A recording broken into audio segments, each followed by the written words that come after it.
Hey folks, John Canode here from Ormond Beach, Florida.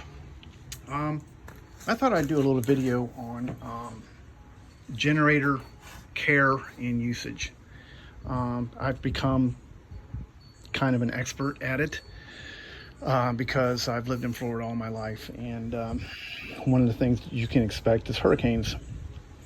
Once every 5 years, once every 3 years, you're going to get hit.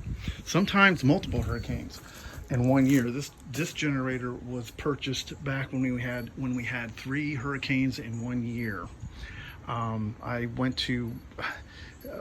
We were out of power, and I couldn't find a generator anywhere, so I just stopped at a motorcycle shop, and sure enough, they had 2 of these sitting there on the floor. Now, I paid big bucks for this thing, but it is one of the best generators I've ever seen. It is pretty powerful.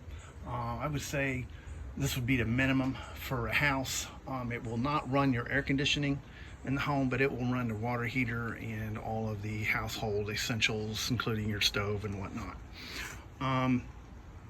So it's important to take good care of your generator, because it is running 24 hours a day in some cases for multiple days. If you have been hit pretty hard with a hurricane, this generator has been modified. I have wired it directly behind a panel here. I don't recommend that. What you want to do is get the proper cords and outlets and male plugs for the generator to use. But at the time when I wired it, we were in the heat of a storm, and I did what I had to do. I couldn't go out and get the parts that I needed, so I used a really heavy duty 30 amp extension cord and wired it directly to the generator. Another thing I have is a portable air conditioner that I use simultaneously with the generator.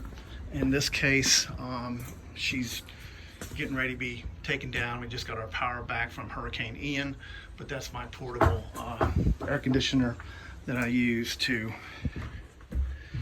use in conjunction with the generator. It works great. We've got a small house, and that air conditioner does a great job of cooling it quickly.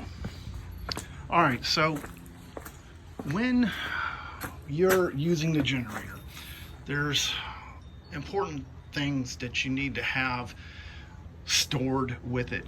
Extra spark plug, Marvel mystery oil, which I'll explain in a minute what it does, and then AMS oil for the crankcase, engine crankcase. AMS oil is one of the best lubricants on the market. I change the oil in this every 30 hours when it's running, and I use AMS oil.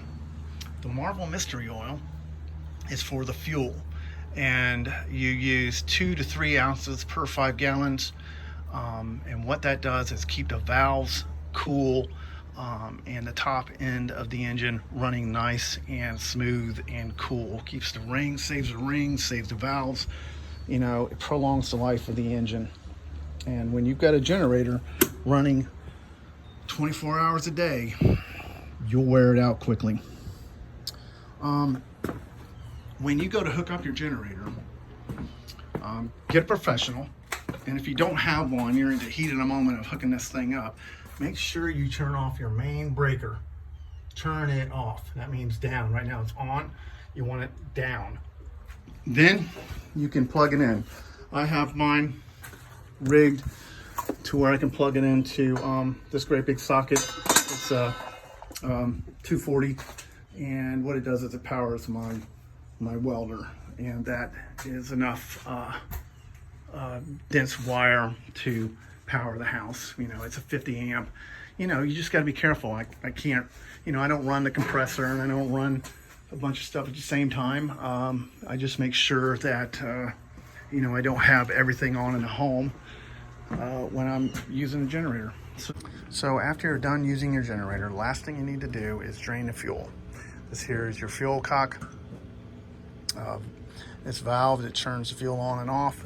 What you want to do is turn your fuel off, take this little hose off, hook up a drain hose,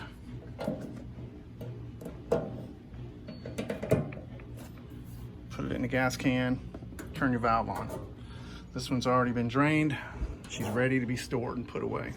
If you do not drain it, you will have dried fuel within 6 months in your carburetor, and it'll shellac up, turn into a goo, and you will not have a starting generator.